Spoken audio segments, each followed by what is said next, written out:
Hello everyone, welcome back to learn philosophy with Shreshtha Mukherjee. तो आज है हमारा लॉजिक का क्लास।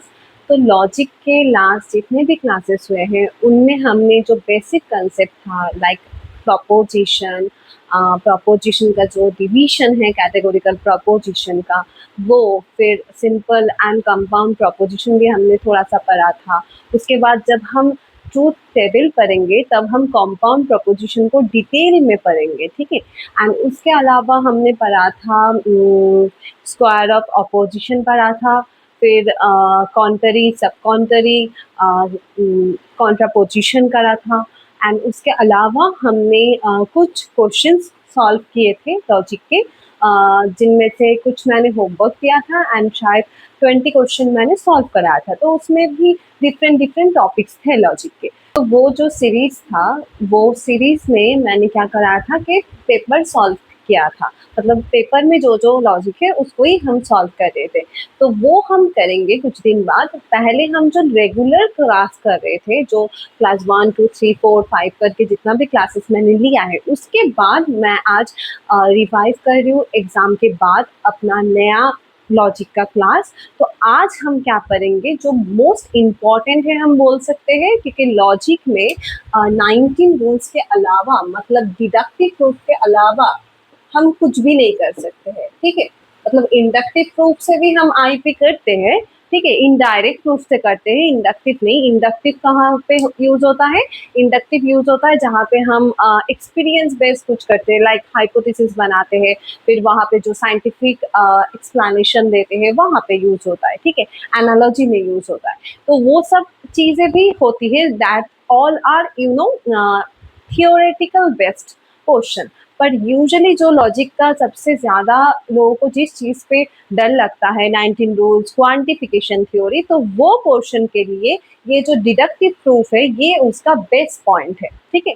तो बिना डिडक्टिव प्रूफ के अंडरस्टैंडिंग के आप आगे लॉजिक को लेके नहीं जा सकते, क्योंकि ये बेस्ट है। ये जिसका सही हो जाएगा उसको क्वांटिफिकेशन थ्योरी भी आसान लगेगा, क्योंकि क्वांटिफिकेशन थ्योरी में बस वो क्वांटिफायर एंड वो यू आई यू जी ई आई ई जी के अलावा और कुछ अलग नहीं है, ठीक है। बस वो लिमिटेशन वगैरह करने के बाद आपको 19 रूल्स ही वहाँ पे भी यूज करना होगा। हर जगह पे सीपी पे बोलो, आप कंडीशनल प्रूफ पे बोलो, इनडायरेक्ट प्रूफ पे बोलो, हर जगह पे आपको यही चीज यूज करनी होगी। तो आज हम डिडक्टिव प्रूफ भी करेंगे। डिडक्टिव प्रूफ हम पहले कंप्लीट कर लेते हैं, क्योंकि मैं डिडक्टिव प्रूफ इसलिए स्टार्ट कर रही हूँ ताकि मैं ये डिडक्टिव प्रूफ कंप्लीट करके ना क्वांटिफिकेशन थ्योरी इस बार करा पाऊँ अच्छे से, एकदम डिटेल में। 2 3 4 जितने भी क्लासेस लगे पूरा क्वांटिफिकेशन थ्योरी मैं, जो रिलेशन वाला भी आता है ना, जैसे 1 2 बार क्वेश्चन में मैंने देखा है कि ऐसा भी सवाल आता है क्वांटिफिकेशन में, दैट एवरीवन लव समबडी, ऐसा करके भी सिंबलाइजेशन का आता है, रिलेशन के चैप्टर तक जा पाओ। तो इसलिए मैंने सोचा है कि पहले मैं डिडक्टिव प्रूफ स्टार्ट करूंगी, इसको थोड़ा सा एक लेवल तक जाके कंप्लीट करके क्वांटिफिकेशन थ्योरी कर लेंगे। उसके बाद उसके साथ साथ ही ट्रूथ टेबल भी एक हफ्ते हम स्टार्ट कर लेंगे, क्योंकि ट्रूथ टेबल उतना टाइम नहीं लगेगा। एंड जो हमारा वेन डायग्राम है वो भी हम करेंगे। पहले आज हम डिडक्टिव प्रूफ को समझते हैं। तो इससे पहले मैं थोड़ा सा सम अप कर देती हूँ आर्गुमेंट का, जो ये डिडक्टिव डिडक्टिव वर्ड क्या मीन करता है वो पहले मैं थोड़ा सा बता देती हूँ। स्टार्टिंग के क्लासेस में मैंने ऑलरेडी बता रखा है कि आर्गुमेंट क्या है, उनका डिफरेंशिएट क्या है, क्या क्या उनका क्लासिफिकेशन में कौन से आर्गुमेंट आ रहे हैं। बट स्टिल मैं यहाँ पे थोड़ा सा बता देती हूँ ताकि आपको समझ में आए। तो बेसिकली आर्गुमेंट क्या होता है, इस पे 2 चीज होती है। एक तो होती है प्रेमिस एंड दूसरा होता है कंक्लूशन, ठीक है। ये दोनों किसी भी आर्गुमेंट के फॉर्म में, whether it is a mediate inference और मीडिएट आर्गुमेंट, और it is an immediate inference और इमीडिएट आर्गुमेंट। तो मीडिएट कौन सा होता है? जहां पे हमारा 2 प्रेमिस रहता है, ठीक है, एंड 1 कंक्लूशन रहता है, ठीक है। हमने पढ़ा है 2 सॉलर मीडिएट इन्फरेंस एंड इमीडिएट कौन सा है? जो हम कर रहे थे इतने टाइम से, क्या क्या? कॉन्ट्रापोजिशन, कन्वर्शन, ऑबवर्शन, जहाँ पे one premise and one conclusion रहता है, ठीक है। मतलब जहाँ पे एक प्रेमिस एंड एक कंक्लूजन रह रहा है, वो सारी चीजों को क्या बोला जाता है, इमीडिएट इन्फरेंस और इमीडिएट आर्गुमेंट, ठीक है। एंड जहाँ पे नॉर्मली जो हमारा आइडियल फॉर्म है आर्गुमेंट का, लाइक दो प्रेमिसेस एंड वन कंक्लूजन, तो वो वाला जो फॉर्म है उसको मीडिएट इन्फरेंस या फिर मीडिएट आर्गुमेंट बोला जाता है। This is the ideal form of argument. तो आर्गुमेंट क्या होता है, जहां पे हम कंक्लूजन के सपोर्ट में कुछ प्रेमिस देके कंक्लूजन को प्रूव करना चाहते हैं, ठीक है। जैसे कि मान लो अगर हम बोलते हैं दैट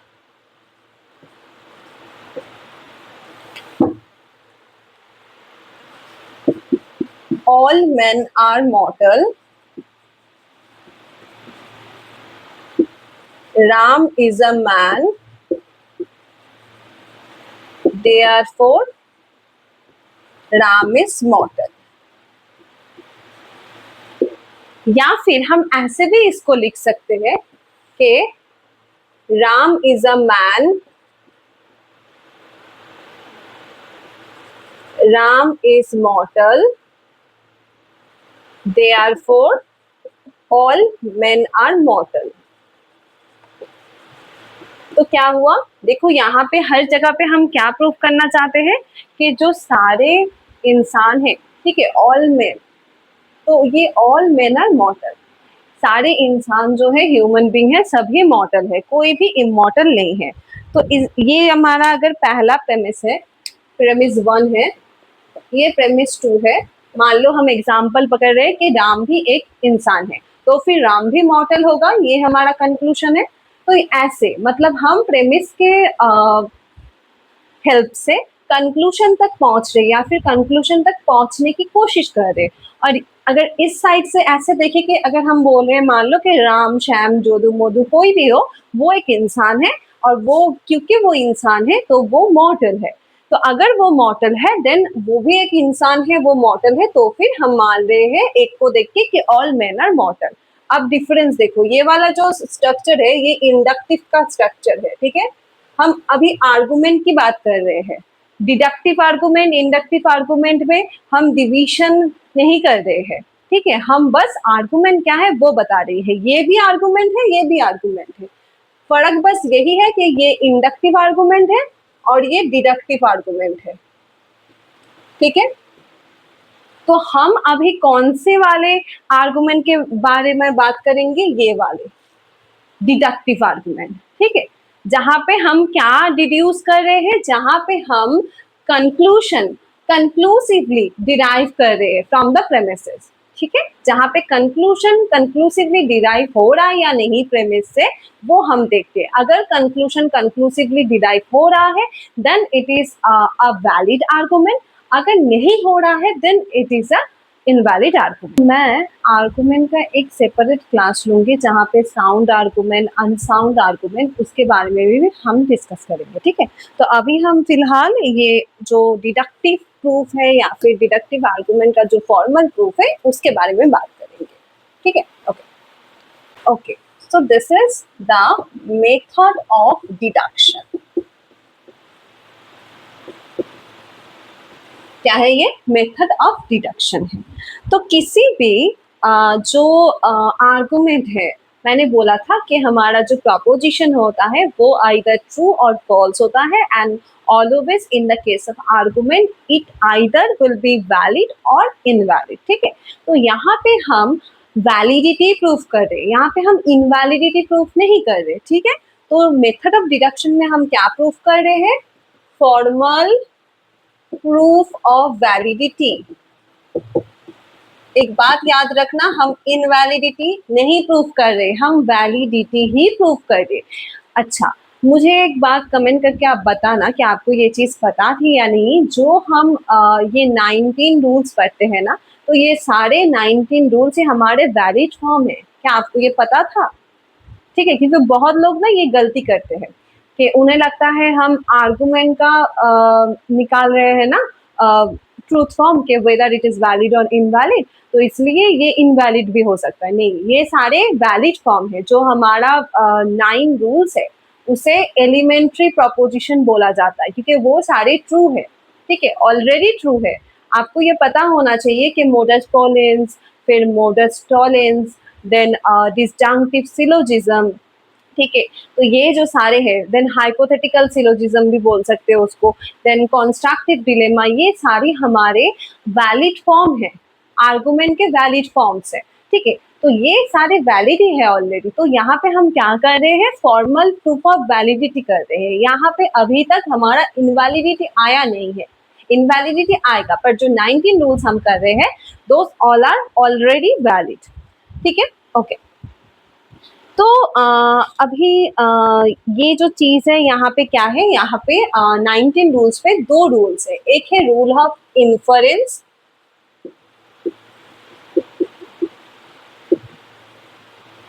दूसरा है रूल्स ऑफ रिप्लेसमेंट। अच्छा, मुझे कुछ याद आ रहा है, शायद मैंने वो जो 20 क्वेश्चन सॉल्व कराया था ना, उसमें शायद मैंने ये 19 रूल्स के जो ईच एंड एवरी रूल्स है उसको मैंने डिस्कस करा था शायद, क्योंकि सॉल्व करने के लिए वो लगेगा ना, एंड क्योंकि मैंने पहले क्लास नहीं लिया है तो मैंने वहाँ पे भी एक्सप्लेन शायद किया था, मुझे अभी याद आया। यहाँ पे मैं करूंगी पूरा डिटेल्स में, सारे रूल्स हम करेंगे, सॉल्व भी करेंगे, ठीक है। एंड मैं होमवर्क भी दूंगी, वो मैं ग्रुप में अपलोड कर लूंगी। And obviously this all up to you guys कि आप लोग सॉल्व करते हो या नहीं, पर मैं बोलूंगी ये उन स्टूडेंट के लिए जिनको लॉजिक में डर लगता है, जिनको लगता है कि यार लॉजिक से इतना सवाल क्यों आ रहा है आजकल, मेरे को लॉजिक्स में ही बस प्रॉब्लम है एंड वहाँ से ही सवाल आ रहा है, तो मैं उनके लिए बोलूंगी। एंड स्पेशली आप अगर नोटिस करोगे कि पेपर 1 में भी लॉजिक से सवाल आता है, ठीक है, तो पेपर 1 पेपर 2 दोनों के लिए ही लॉजिक का जो यूनिट है, यूनिट 9, वो बहुत इंपॉर्टेंट है, क्योंकि एक टॉपिक से, एक यूनिट से आपका दोनों पेपर कवर हो सकता है, ठीक है। तो जिनका लॉजिक थोड़ा सा वीक है, मैं उनके लिए बोलूंगी कि आप होमवर्क प्रैक्टिस करो। अगर मान लो कि मैं जो दे रही हूँ वो मैं खुद से नहीं दे रही हूँ, मैं फिर से दिखा देती हूँ, ये एक बुक है लॉजिक का, सबके पास होना चाहिए, जो लोग ग्रेजुएशन कर रहे हैं उनके पास ये होगा ऑब्वियसली। ये तो मेरा प्रिंटेड कॉपी है, पर ये अभी शायद इसका 17 एडिशन आ गया है, introduction to logic I am copy, ठीक है। ये 14 एडिशन मेरे पास है, एंड मेरे पास एक 15 एडिशन भी है, एंड एक है मेरे पास 5th एडिशन। तो उसमें 5th एडिशन में हमारा रिलेशन का है।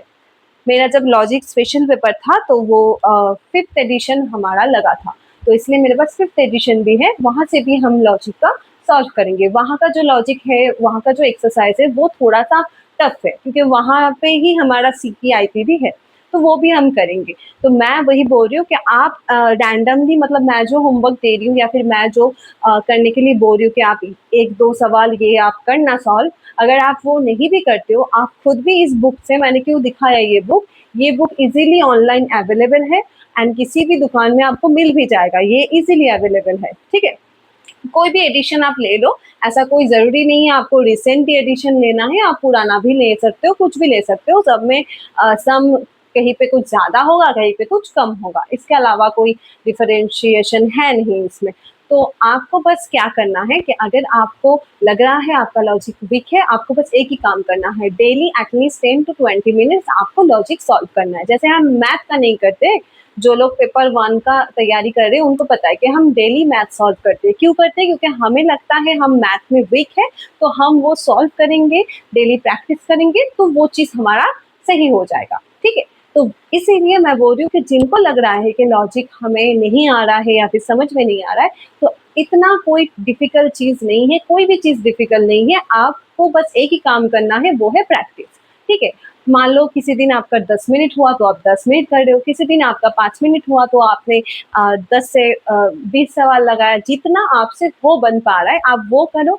अगर मान लो आपका कॉपी का होमवर्क हो गया डन, तो फिर आप PYQ में देख लो, प्रीवियस ईयर में तो बहुत सारे सवाल हैं लॉजिक के, ठीक है। तो ये सब आप करोगे तो आई होप कि आज के बाद से आपको लॉजिक पे डर नहीं लगेगा। ये सब आप कर लोगे तो उसके बाद से आई डोंट थिंक कि आपको डर लगेगा लॉजिक पे, ठीक है। तो अब हम स्टार्ट करते हैं इसको। तो पहले हम करेंगे रूल ऑफ इन्फरेंस। तो क्या है, मेथड ऑफ डिडक्शन में हमारा ये जो 19 रूल्स है, कुछ रूल्स के बारे में, कुछ वैलिड रूल्स के बारे में बात किया गया है, जिसके हेल्प से हम जो है कुछ आर्गुमेंट को प्रूफ करेंगे। ठीक है, प्रूफ करके देखने की कोशिश करेंगे कि क्या ये वैलिड हो रहा है या नहीं। तो ऑलरेडी ही ये सारे वैलिड है, इसीलिए यहाँ पे बोला जा रहा है फॉर्मल प्रूफ ऑफ वैलिडिटी। ठीक है, तो यहाँ पे डिवीजन कैसा है, एक है रूल ऑफ इन्फरेंस एंड दूसरा है rule of replacement.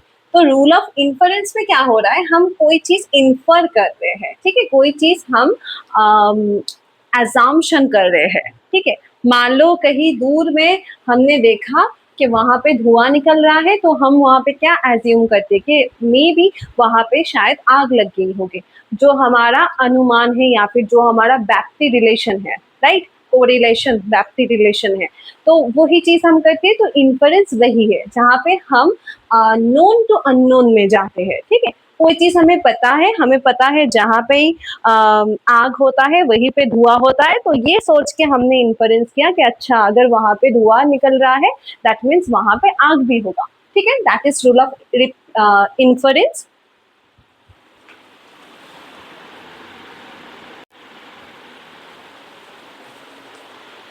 That is rule of inference. And second क्या है, सेकेंड है रिप्लेसमेंट, जहाँ पे क्या करते हैं, मान लो यहाँ पे दो हमारा रूल है। ठीक है, तो रिप्लेसमेंट में क्या होता है कि हम यहाँ से लेफ्ट टू राइट साइड में भी जा सकते हैं and right to left side में भी जा सकते हैं। ठीक है, रिप्लेस कर सकते हैं प्लेस को।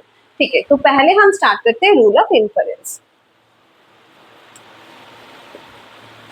अच्छा देखो, rule of inference, elementary valid argument form. तो ये जो सारे फॉर्म है इनको बोला जाता है elementary valid argument form. So what is elementary argument form? That is जो हमारा, ठीक है, जो हमारा हमेशा जो सेट है डिडक्शन आर्गुमेंट का या फिर डिडक्टिव आर्गुमेंट का, वो सेट हमेशा as a rule of inference ही हमारे पास आएगा एंड वहां से हम कंस्ट्रक्ट करेंगे कोई वैलिड आर्गुमेंट फॉर्म को एंड उसका वैलिडिटी हम चेक करेंगे। ठीक है, तो ये हमारा है एलिमेंट्री वैलिड आर्गुमेंट फॉर्म। मतलब एलिमेंट्री वैलिड आर्गुमेंट फॉर्म मतलब वो बस रूल ऑफ इन्फरेंस में ही होगा, मतलब रूल ऑफ रिप्लेसमेंट में नहीं होगा। ठीक है, तो फर्स्ट हमारा कौन सा है, दैट इज मोडस पोनेंस।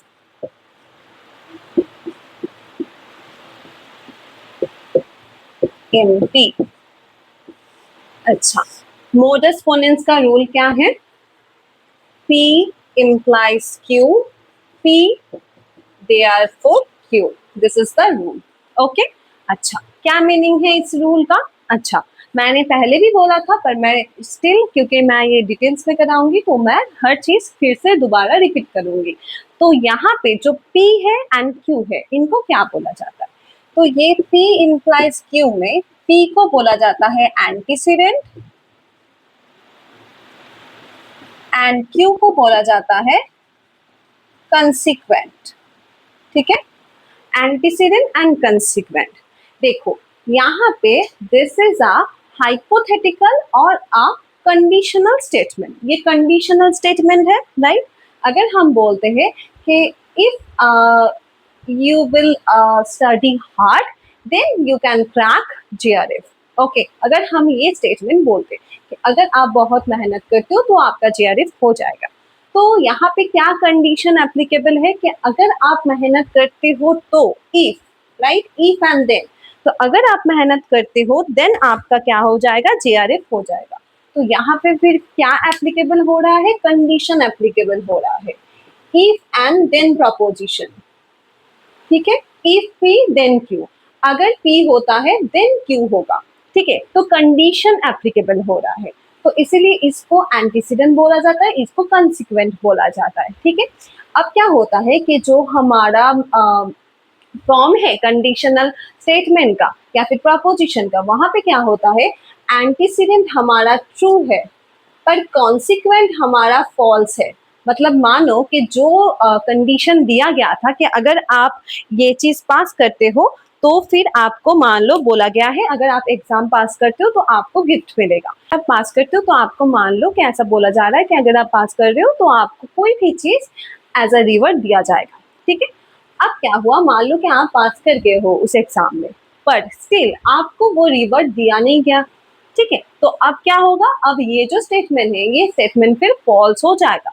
इसीलिए कंडीशनल प्रपोजिशन के जगह पे हम क्या करते हैं कि अगर हमारा एंटीसीडेंट ट्रू है and the consequent is false, then the total total proposition is false.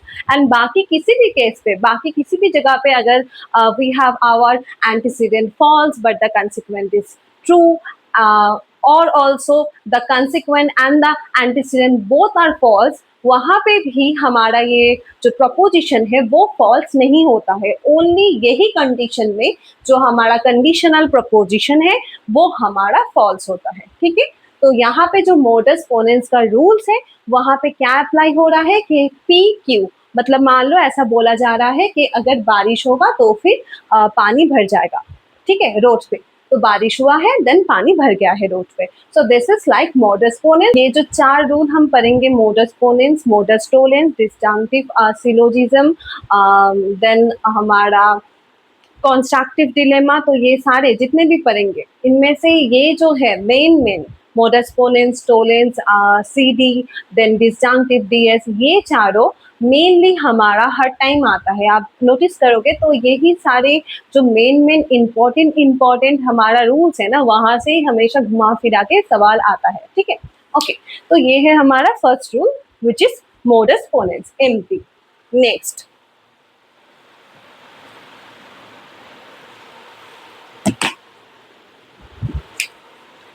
Next है हमारा मोडस टोलेंस।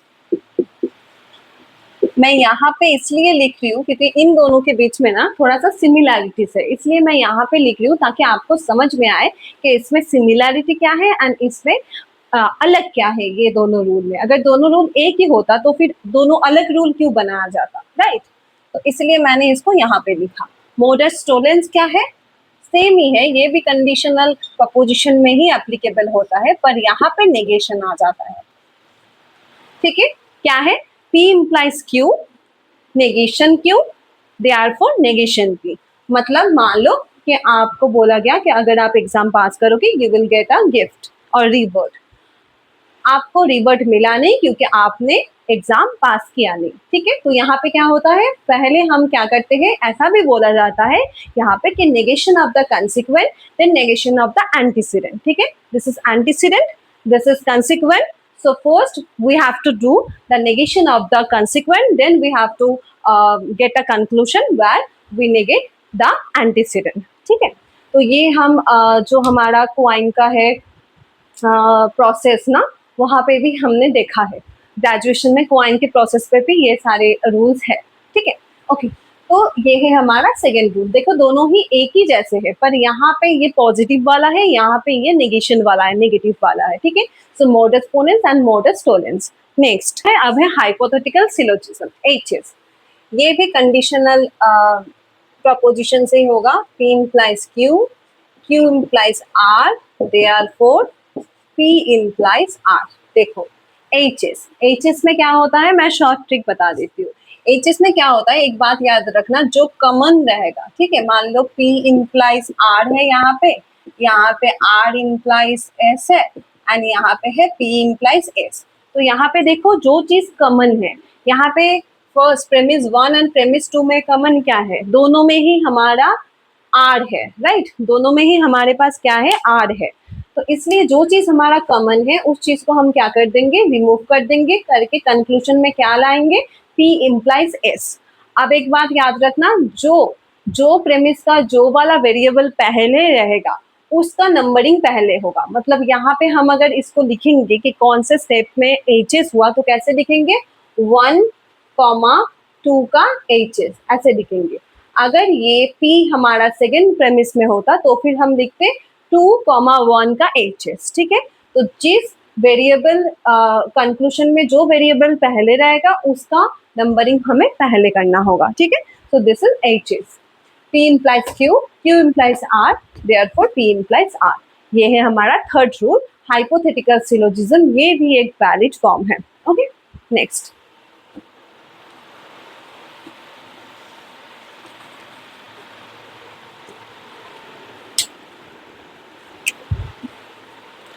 नेक्स्ट है हमारा डिस्जंक्टिव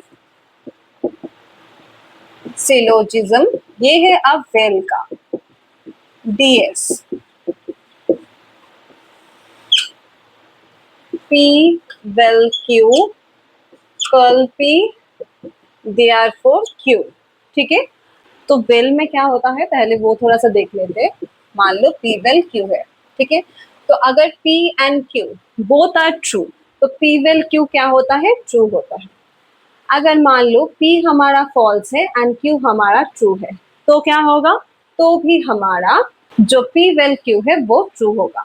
अगर मान लो ये हमारा ट्रू है एंड Q हमारा फॉल्स है तो भी ये ट्रू होगा। फिर क्या P वेल Q कभी भी फॉल्स नहीं होगा? होगा। कब होगा? जब दोनों ही डिसजंक्ट हमारा फॉल्स हो। ठीक है, तभी ओनली P वेल Q क्या होता है, फॉल्स होता है। क्यों? क्यों ऐसा क्यों है? बिकॉज वेल मतलब क्या होता है, either or, right, either or, either Ram और Shyam will take the class. तो यहाँ पे देखो दो प्रोपोजिशन है इसमें, आइदर और, वेल मतलब आइदर और, ठीक है, आइदर और मतलब दोनों एक साथ फॉल्स नहीं हो सकते हैं। क्यों नहीं हो सकते? यहाँ पे बोला जा रहा है कि राम और श्याम, हाँ, आइदर राम और Shyam will take the class. तो हो सकता है कि राम एब्सेंट है, श्याम क्लास ले रहा है, या फिर श्याम एब्सेंट है या फिर राम क्लास ले रहा है, या फिर हो सकता है दोनों ही प्रेजेंट है, दोनों ही क्लास ले रहे। पर ऐसा नहीं हो सकता है कि दोनों ही एब्सेंट है। क्यों? अगर ऐसा होगा तो ये पूरा जो प्रपोजिशन है ये फॉल्स हो जाएगा। ठीक है, क्योंकि बोला गया है कि अगर राम नहीं आता है तो भी श्याम आएगा, अगर श्याम नहीं आता है तो भी राम आएगा, तो दोनों ही एब्सेंट है, ऐसा नहीं हो सकता है। ऐसा अगर होगा इसी ओनली सिचुएशन में हमारा जो डिसजंक्टिव प्रोपोजिशन है वो फॉल्स होता है। ठीक है, तो इसलिए इसका रूल कैसा है, डिसजंक्टिव सिलोजिज्म का, ये डिसजंक्टिव सिलोजिज्म है एंड पी विल क्यू ये जो फॉर्म है आइदर और का, दिस इज डिसजंक्टिव प्रोपोजिशन। ठीक है, एंड ये जो P एंड Q, P को बोला जाता है एक डिसजंक्ट एंड Q को बोला जाता है एक डिसजंक्ट। ठीक है, वहां पे जैसे कंडीशनल में कंसिक्वेंट एंड एंटीसीडेंट था, यहाँ पे P and Q both variables are separate separate disjunct. P एक सेपरेट डिसजंक्ट है, Q एक सेपरेट डिसजंक्ट है। ठीक है, ओके, सो अब देखो रूल क्या है हमारा DS का।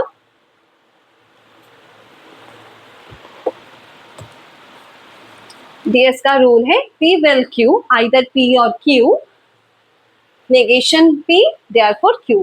मतलब रूल यही है कि मान लो आइदर राम और Shyam will take the class, Ram is not taking the class, then Shyam is taking the class. ठीक है, तो यही है हमारा disjunctive syllogism. 3D constructive dilemma.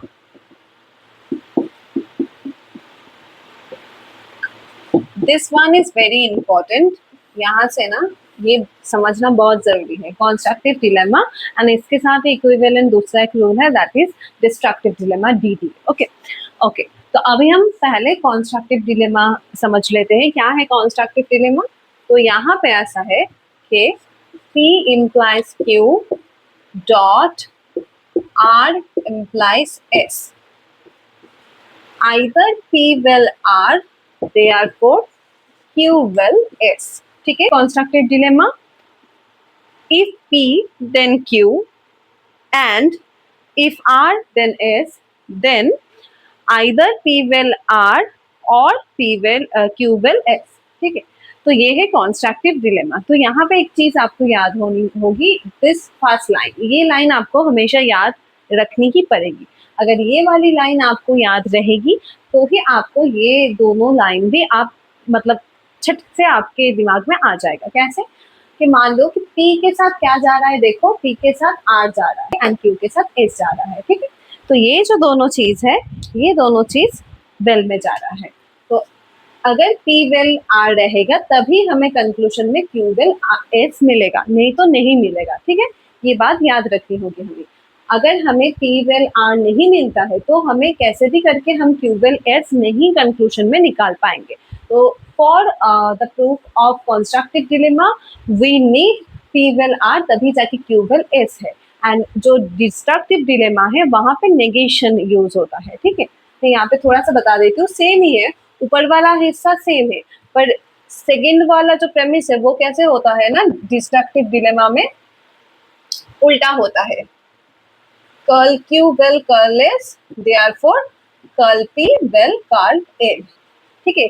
कभी कभार हायर लॉजिक में हम एब्जॉर्प्शन जो रूल्स है उसके जगह पे डिस्ट्रक्टिव डिलेमा मतलब डीडी को यूज करते हैं। मैं बस बता दे रही हूँ, यूजुअली डीडी आती नहीं है सवाल पे, पर फिर भी मैं बता दे रही हूँ कि पहला वाला लाइन दोनों का ही सेम है, कंस्ट्रक्टिव डिलेमा में भी सेम है एंड डिस्ट्रक्टिव डिलेमा में भी सेम है। P implies Q dot R implies S। अब क्या हो रहा है, कंस्ट्रक्टिव डिलेमा में P vel R and Q vel S हो रहा है, एंड डिस्ट्रक्टिव डिलेमा में curl Q well curl S and conclusion हो रहा है curl P well curl R। Okay, next है हमारा एब्जॉर्प्शन।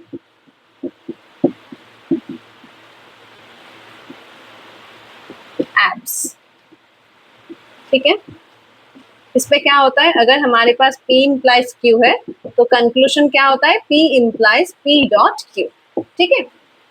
जैसे मान लो if P then Q, मतलब if you will pass the exam then you will get a bike, ठीक है। तो कंक्लूजन क्या हो रहा है, if you pass the exam, ठीक है, then you are passing the exam and you will get a bike, ऐसा, ठीक है। अच्छा, तो एब्जॉर्प्शन में P डॉट Q होता है, तो कभी कभार इसीलिए एब्जॉर्प्शन रूल को हायर लॉजिक में माना नहीं जाता है, उसके जगह पे रूल ऑफ इन्फरेंस में डिस्ट्रक्टिव डिलेमा को ऐड किया जाता है, ठीक है। ये चीज भी पता होनी बहुत जरूरी है, ठीक है। नेक्स्ट रूल, नेक्स्ट रूल क्या है, कंजंक्शन।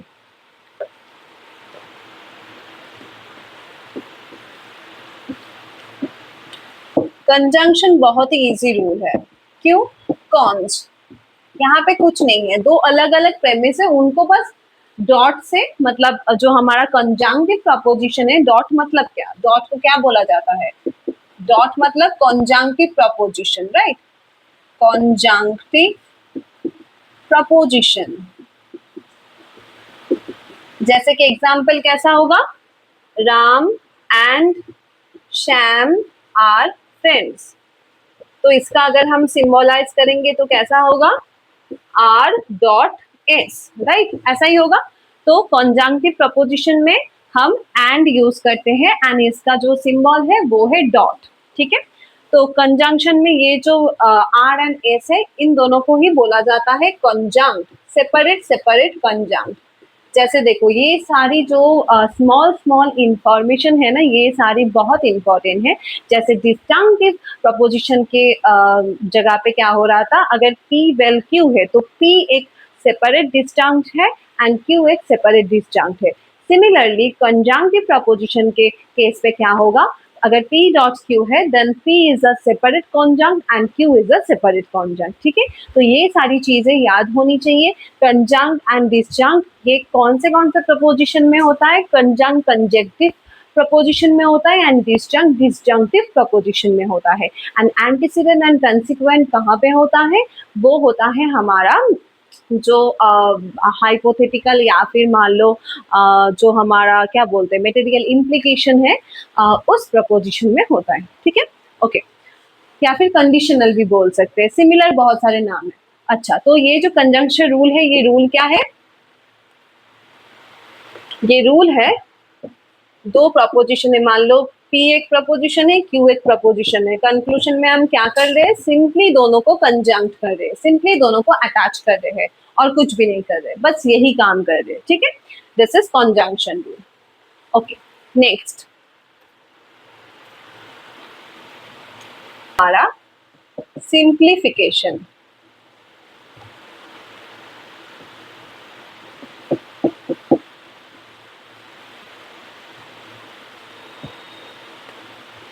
सिंप्लीफिकेशन क्या बोला जाता है, क्योंकि जब आप सॉल्व करोगे तब तो आप पूरा फुल फॉर्म नहीं लिख पाओगे ना, तो शॉर्ट में ही लिखना पड़ता है तब। तो सिंप्लीफिकेशन क्या है, मान लो P डॉट Q है तो वहां से हम Q को सिंप्लीफाई करके नीचे लेके आ रहे हैं, ठीक है।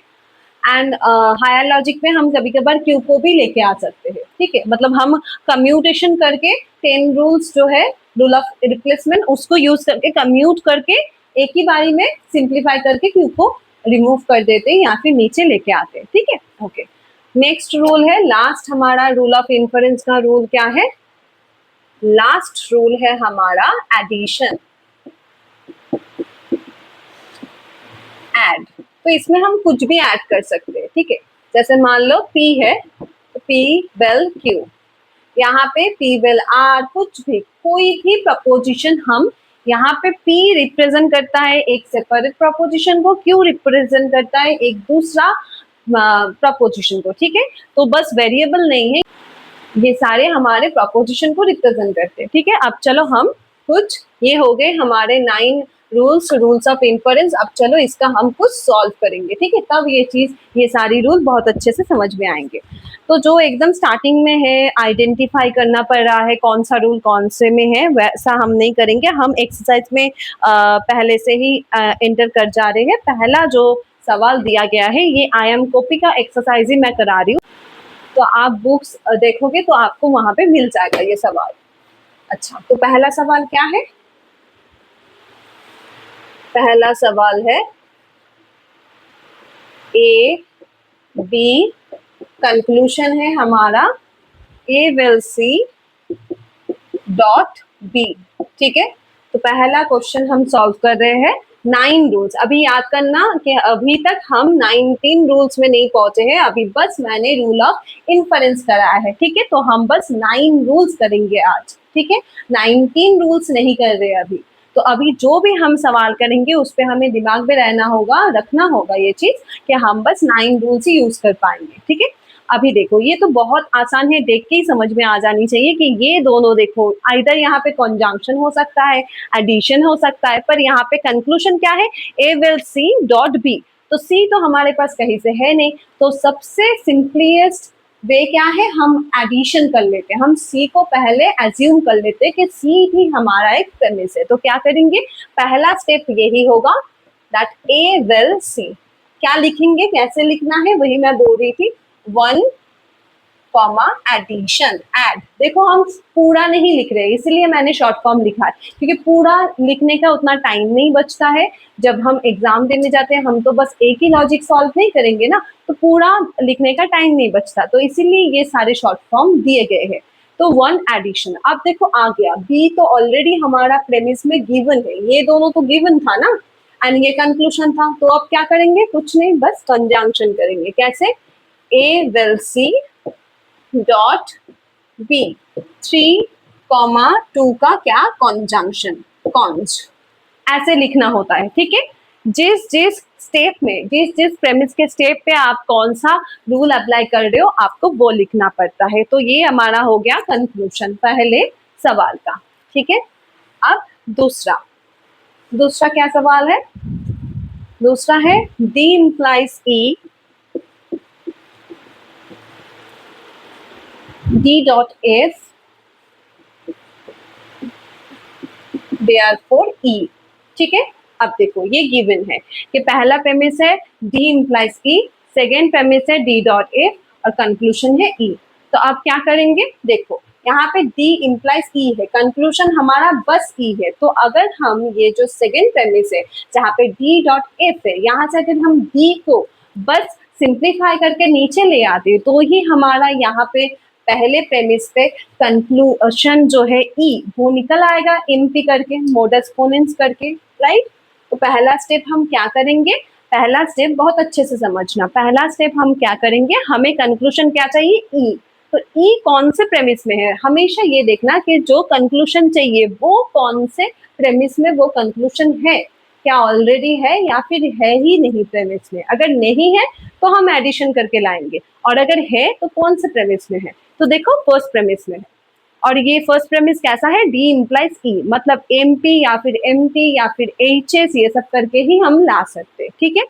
अब देखो सेकेंड प्रेमिस हम देख रहे हैं डॉट है, तो पहला हमारे दिमाग में क्या आएगा कि हम डी को पहले उतार लेते हैं, राइट।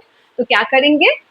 डी को हम सिंप्लीफाई करके लेके आएंगे, 2 का सिंप्लीफिकेशन, जैसे ही हम डी को लेके आए सिंप्लीफाई करके, वैसे ही हमारा क्या हो जाएगा, एमपी करके ई आ जाएगा।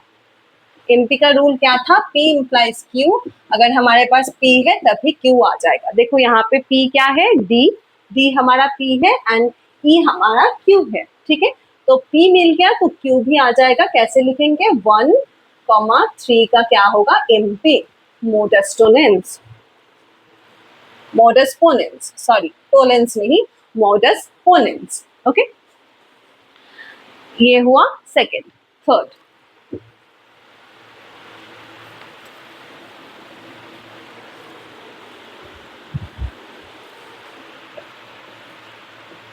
G H G dot H will I। देखो ये जो G डॉट H है ये तो पहले ही हमारा 1 और 2 का कंजंक्शन करके आ जाएगा, ठीक है। अब क्या करेंगे, अब हमारे पास I तो है ही नहीं, तो सबसे इजी क्या है कि हम एडिशन करेंगे। ये पूरा जो प्रेमिस है इसका एडिशन करेंगे, ठीक है। देखो हमारा आ गया कंक्लूजन, ठीक है। अब है नेक्स्ट,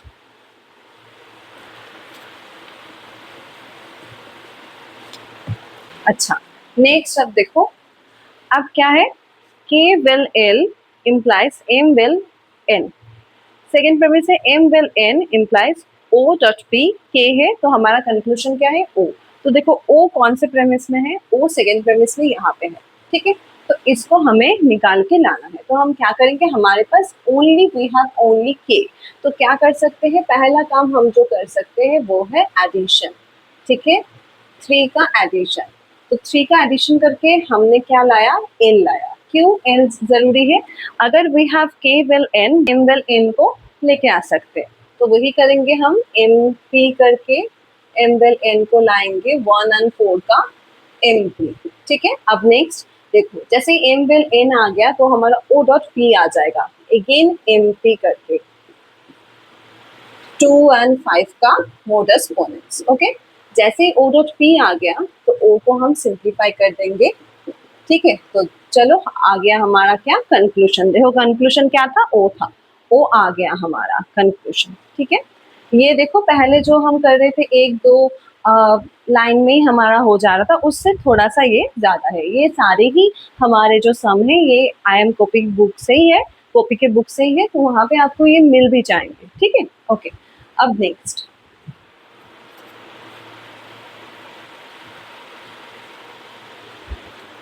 अच्छा नेक्स्ट कौन सा,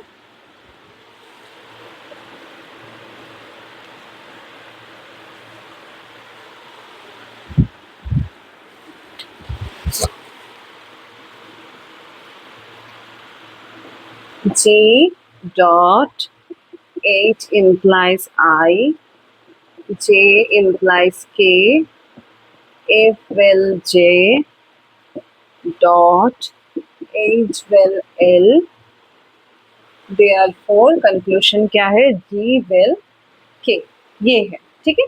नेक्स्ट हमारा ये वाला सम हमें सॉल्व करना है, क्या है, देखो क्या बोला जा रहा है, if implies G dot H implies I, okay, second is J implies K, third is if will J dot H will L, then हमारा कंक्लूजन है G will K। कैसे निकालेंगे इसको, ठीक है। देखो हमारे पास अभी फिलहाल क्या है, कुछ भी नहीं है, हमारे पास बस है J implies K है, और यहाँ पे एक चीज है हमारे पास ये है डॉट में है, ठीक है। तो हम एक काम कर सकते हैं, हम इसको निकाल सकते हैं, ठीक है, इसको हम निकाल सकते हैं।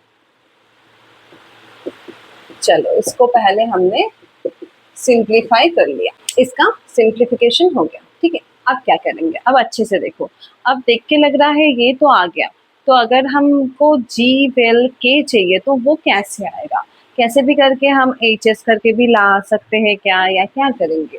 देखो हम अभी तो फिलहाल यहाँ पे जी और के चाहिए, जी यहाँ पे है, के यहाँ पे है, तो हम एच एस तो नहीं कर सकते, तो हम क्या कर सकते हैं, देखो क्या करेंगे। अब हम ये जो पहले वाला है इसमें भी बीच में क्या है, डॉट है, एंड है, तो इसको हम सिंप्लीफाई करके नीचे लेके आएंगे। 1 नंबर प्रेमिस में जो है उसको हम सिंप्लीफाई करके नीचे ला रहे हैं। अब क्या करेंगे, देखो यहाँ पे क्या है, ए विल जी, अगर सी डी का रूल हमें करना है तो सी डी का रूल क्या है, P implies Q dot R implies S। तो अगर हमारे पास P विल R होगा तभी जाके Q विल S होगा। तो यहाँ पे अगर हमारे पास ऐसा होता है कि F implies G and J implies K, तभी जाके अगर हमारे पास F विल J है तभी जाके G विल K आएगा। ठीक है, तो वही करने की मैं कोशिश कर रही हूँ। चलो देखते होता है या नहीं। तो ये 1 का सिंप्लीफाई हो गया। अब क्या करेंगे, इन दोनों का कंजंक्शन करेंगे। किन दोनों का, 5 का एंड 2 का। F implies G dot J implies K, क्या होगा, 5 एंड 2 कंजंक्शन। ठीक है, अब देखो, अब हमारे पास क्या आ गया, P एंड R आ गया। F will J है तो क्या होगा, G will K आ जाएगा। कैसे आ जाएगा, CD के रूल के हिसाब से आएगा। 6 एंड 4 का CD। देखो आपको जो है पॉइंट नंबर अच्छे से देना होगा कि कौन से नंबर पे कौन सा रूल यूज हो रहा है, वो आप गलत नहीं दे सकते हो, तो फिर पूरा जो सम है वो गलत हो जाएगा। पूरा जो ये 19 रूल्स है ये पूरा ही गलत हो जाएगा। ठीक है, तो ये है हमारा 5 नंबर का सवाल एंड उसका सॉल्यूशन। ठीक है, अब नेक्स्ट।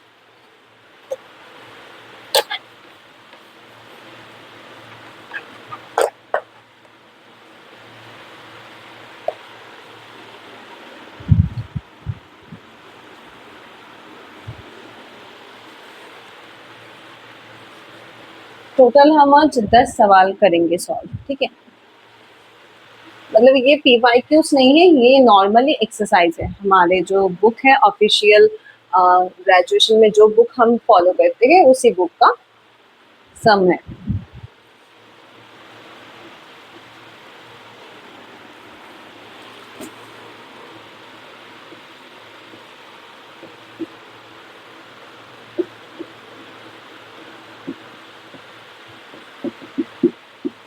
ठीक है, ये है, देखो, curl n dot curl n implies O implies n, n implies m, curl m, therefore conclusion क्या है, कर्ल O।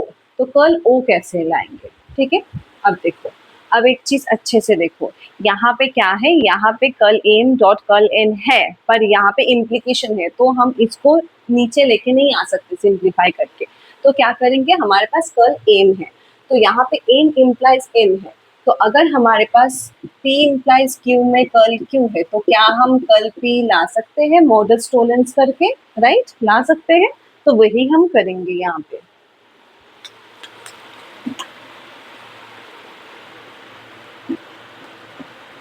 टू एंड 3 का एम्प्टी करेंगे। ठीक है, जैसे ही हम एम्प्टी करेंगे कर्ल n आ गया। ठीक है, अभी क्या करना है, अभी इन दोनों का कंजंक्शन करना है, curl m dot curl n, 3 and 4 का कंजंक्शन। ठीक है, अच्छा, अब देखो, जैसे ही इनका कंजंक्शन हो गया, O इम्प्लाइज n आ गया हमारा मोडस पोनेंस करके 1 एंड 5 का मोडस पोनेंस। अब क्या करेंगे, अब हमारे पास ऑलरेडी कर्ल n है, तो कर्ल O भी आ जाएगा अगेन मोडस टोलेंस करके 6 एंड 4 का मोडस टोलेंस। ठीक है, देखो, ये हो गया हमारा सॉल्व। ठीक है, ये है 6 नंबर का जो सवाल है वो।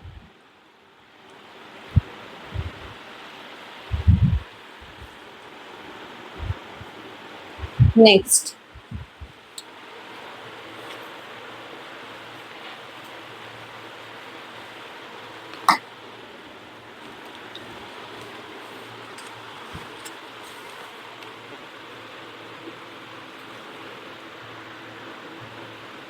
Q implies R dot S implies T, first premise. Second premise is U implies V dot W implies X.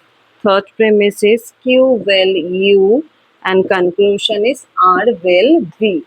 ठीक है, ये है हमारा नेक्स्ट सवाल। अच्छा देखो, यहाँ पे सारा चीज ही डॉट डॉट करके ही है। ठीक है, तो क्या करना है, सबको हम इंडिविजुअली पहले सिंप्लीफाई करेंगे। उस साइड से तो हम सिंप्लीफाई नहीं कर सकते क्योंकि हमारे पास रूल ऑफ रिप्लेसमेंट नहीं है, तो हम कम्यूटेशन करके उस साइड का जो पोर्शन में जो प्रेमिस का पोर्शन है उसको नहीं ला सकते। ठीक है, तो बस ये जो लेफ्ट साइड में जो है उसको ही हम जस्ट सिंप्लीफाई करेंगे। पहले इसको करते हैं 1 का सिंप्लीफाई, देन इसको करते हैं 2 का सिंप्लीफाई। अब क्या करेंगे, अच्छे से देखो, क्यू वेल यू है, मतलब इसके साथ ये है, तो हम अगर ये जो 4 एंड 5 का जो जो प्रेमिस निकला है, Q implies R and U implies V, तो इन दोनों को अगर कंजंक्शन कर देते हैं तो क्या होगा, सी डी करके हमारा सवाल का जवाब आ जाएगा, मतलब कंक्लूजन आ जाएगा। तो हम वही कर रहे हैं अभी, 4 एंड 5 का कंजंक्शन, ठीक है। क्यू विल यू है ऑलरेडी हमारे पास, तो आर विल वी ला रहे हैं हम 6 एंड 3 का सी डी करके। देखो यहाँ पे भी हमारा क्या आ गया, हमारा कंक्लूजन आ गया, R vel V C D करके, ठीक है, ओके।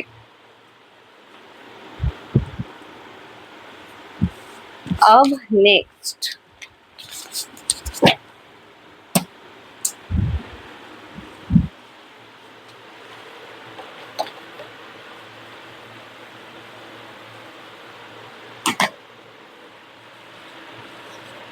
कौन सा सवाल है,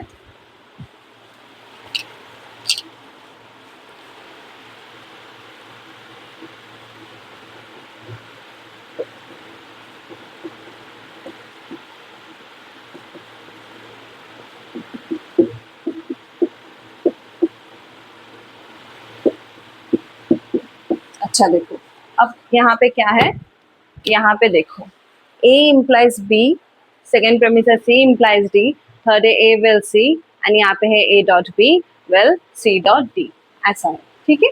अच्छा, तो यहाँ पे तो सारी जगह पे देखो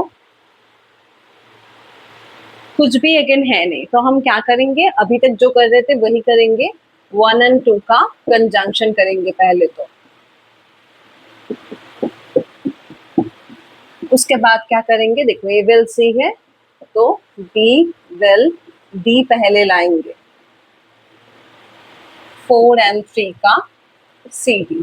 अब देखो, अब क्या करना है, अब देख के तो समझ में आ रहा है कि कुछ भी नहीं कर सकते, हम क्या ही करेंगे। अब देखो क्या करेंगे, पहले इसका एब्सॉर्प्शन करते हैं, ए डॉट बी 1 का एब्सॉर्प्शन, अब इसका करेंगे C imply C dot D second का एब्सॉर्प्शन, हो गया, इन दोनों का एब्सॉर्प्शन हो गया। अब क्या करेंगे, देखो अब 6 एंड 7 का, इन दोनों का, ये दो दोनों है, इन दोनों का क्या करेंगे, कंजंक्शन करेंगे, ठीक है। क्या होगा फिर, A implies A dot B dot C implies C dot D, ठीक है, कितना कितना होगा, 6 एंड 7 का कंजंक्शन। अब देखो ए विल सी हमारे पास ऑलरेडी है, तो जो हमारा कंक्लूजन था वो आ गया, A dot B vel C dot D 8 and 3 का सी डी करके। देखो पहले तो देख के लग रहा था कि कुछ भी होगा नहीं, पर फिर हो गया, कैसे, बस तुमको देखते रहना है कि क्या कंक्लूजन है, उस कंक्लूजन को देख के कहाँ से हम कौन सा रूल यूज करके ला सकते हैं। अब देखो यहाँ पे एक ही ट्रिक है कि यहाँ पे बस हमारे पास 9 रूल्स है, तो हम कम्यूटेशन और कोई भी चीज जैसे ट्रांसपोजिशन, मटेरियल इम्प्लीकेशन, ऐसा कोई भी रूल्स हम यूज नहीं कर सकते क्योंकि यहाँ पे हम लिमिटेड है। पर जब एग्जाम में आता है वहाँ पे तो 19 रूल्स का आता है, राइट, तो वहाँ पे हमारे पास और भी बहुत सारे ऑप्शन होते, तो वहाँ पे और इजी हो जाता है चीज़ें। अच्छा, तो ये हो गया हमारा 1 नंबर का। अब हम करेंगे नेक्स्ट।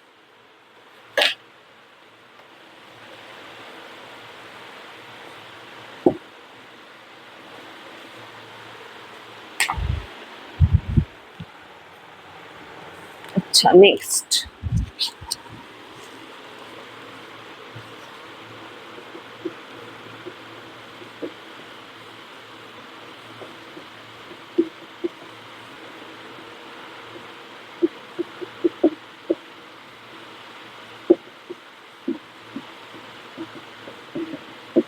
अब देखो ये क्या होगा, ये क्या बोला जा रहा है, E will F implies G dot H, G will H implies I, E and I. अब क्या करेंगे, अब देखो हमारे पास सिंगल क्या है, ई है, तो पहले फर्स्ट स्टेप हम क्या करेंगे, एडिशन।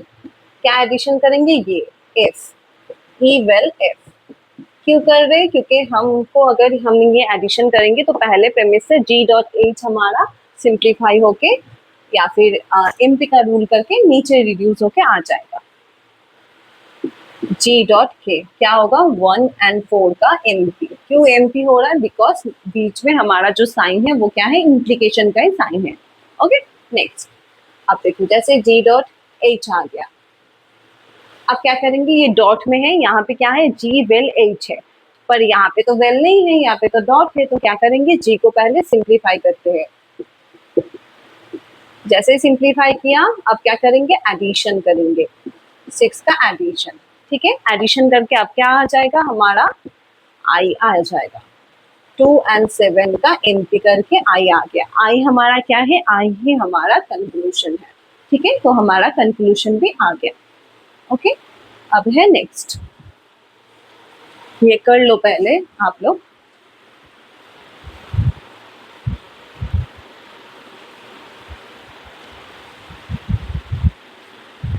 ठीक है,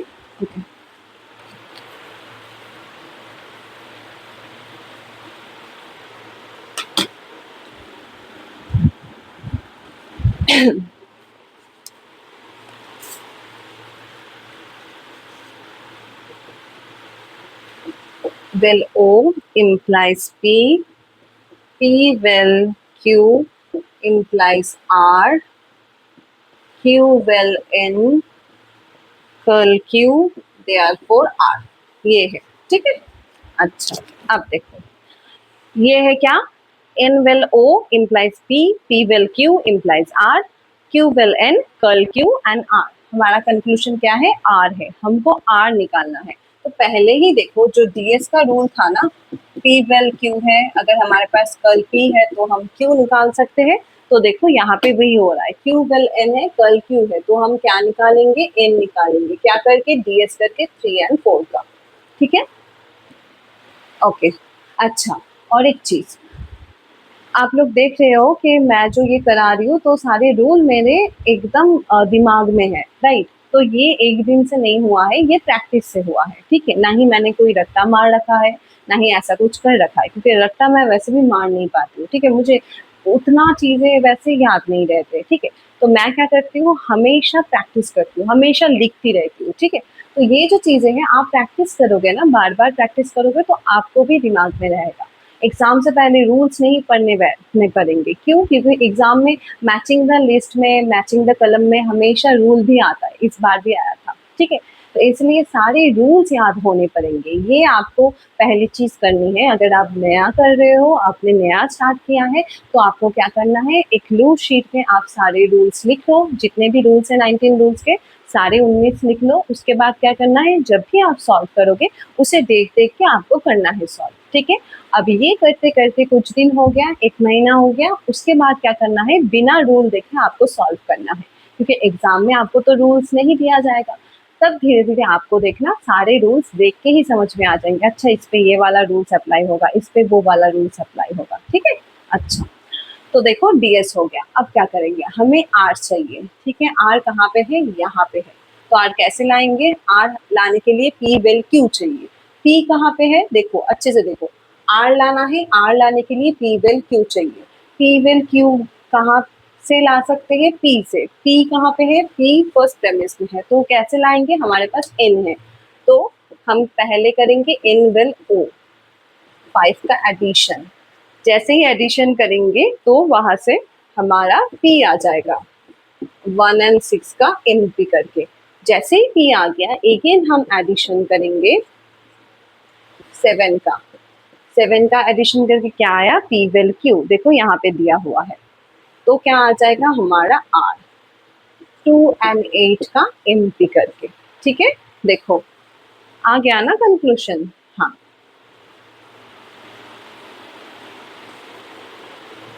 ओके, ठीक है। तो ये 10 जो है मैंने सॉल्व कराया है आज।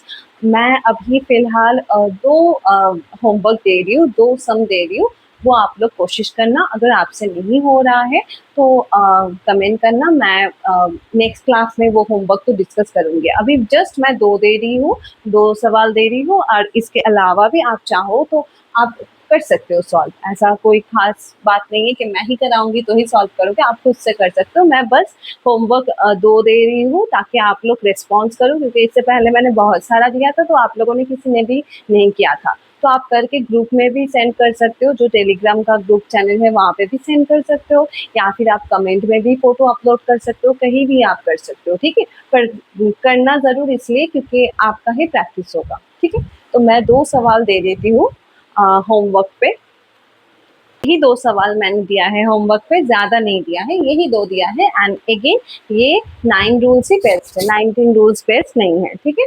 तो ये आप लोग करना सॉल्व। अगर कोई भी चीज़ आपको समझ में ना आ रही होगी या फिर कोई भी सवाल हो, क्योंकि आजकल ना थ्योरेटिकल सवाल भी आता है, 9 रूल्स है, 19 रूल्स है, डिडक्टिव प्रूफ से, तो कोई भी आपका डाउट हो, कुछ भी हो, आप लोग कमेंट करना या फिर आप लोग मुझे मैसेज करना टेलीग्राम ग्रुप पर। मैं कोशिश करूँगी आप लोगों की प्रॉब्लम सॉल्व करने के लिए, ठीक है? तो नेक्स्ट क्लास में हम मिलते हैं। नेक्स्ट क्लास में हम ये पहले होमवर्क सॉल्व करेंगे। नेक्स्ट वेडनेसडे जो लॉजिक का क्लास होगा, उसमें पहले हम ये होमवर्क सॉल्व करेंगे, फिर हम कुछ और सिंबलाइजेशन करेंगे 9 रूल्स के, फिर हम 10 रूल्स पे जाएँगे, रूल ऑफ रिप्लेसमेंट में। फिर उसके बाद से हम 19 रूल्स ही सॉल्व करेंगे, ठीक है? तो नेक्स्ट क्लास में मिलते हैं। Thank you very much.